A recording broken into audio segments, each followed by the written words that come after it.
Ready start.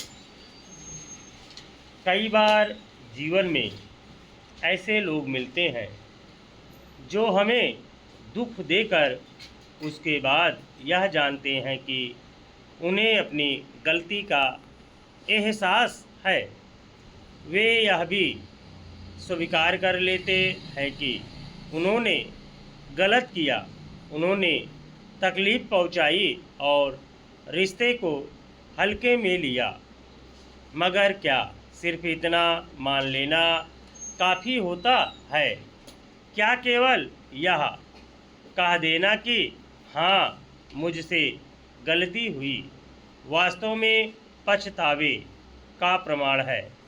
शायद नहीं। गलती का एहसास होना और पछतावा होना, ये दोनों बातें अक्सर सुनने में एक जैसी लगती हैं, लेकिन इनके बीच बहुत गहरा अंतर है। गलती का एहसास अक्सर दिमाग तक सीमित होता है, जबकि पछतावा दिल तक उतरता है। कई लोग अपनी गलती इसलिए मान लेते हैं क्योंकि गलती के बाद सामने आई परिस्थितियां उन्हें आईना दिखा देती हैं। उन्हें समझ आ जाता है कि उन्होंने गलत व्यवहार किया, सामने वाले को चोट पहुंचाई या एक अच्छा रिश्ता खो दिया। मगर यह समझ आना हमेशा इस बात का संकेत नहीं होता कि उनके भीतर सचमुच पश्चाताप है।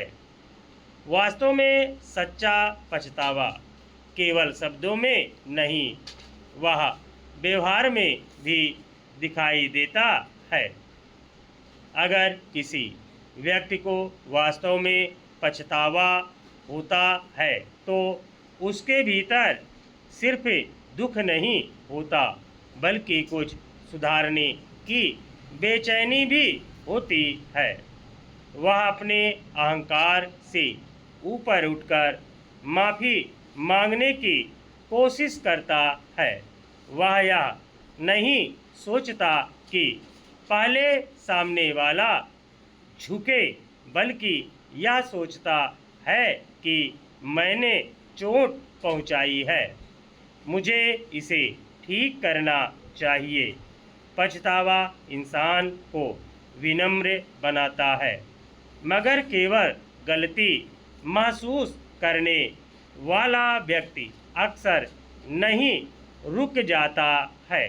उसे यह तो समझ आता है कि उसने गलत किया, लेकिन वह अपनी सुविधा, अपने अहंकार या अपनी आदतों से बाहर नहीं निकलता। वह ना रिश्ते को बचाने की कोशिश करता है, ना टूटे विश्वास को जोड़ने की। कई बार ऐसे लोग यह उम्मीद रखते हैं कि समय सब ठीक कर देगा या सामने वाला खुद ही सब भूल जाएगा, जबकि सच यह है कि समय केवल दूरी बढ़ाता है।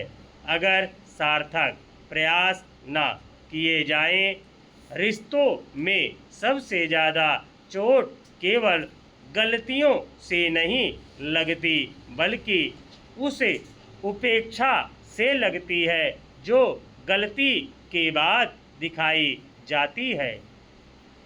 जब कोई व्यक्ति आंखों में दर्द देखकर भी चुप रहे, जब उसे पता हो कि उसने आपको तोड़ा है, फिर भी वह कुछ सुधारने की कोशिश ना करे, तब समझ आ जाता है कि उसे अपनी गलती का पता तो है, लेकिन उसका दिल अभी भी उसे दर्द तक नहीं पहुंचा जहां पछतावा जन्म लेता है। सच्चे पछतावे की एक पहचान और भी होती है। वह है परिवर्तन।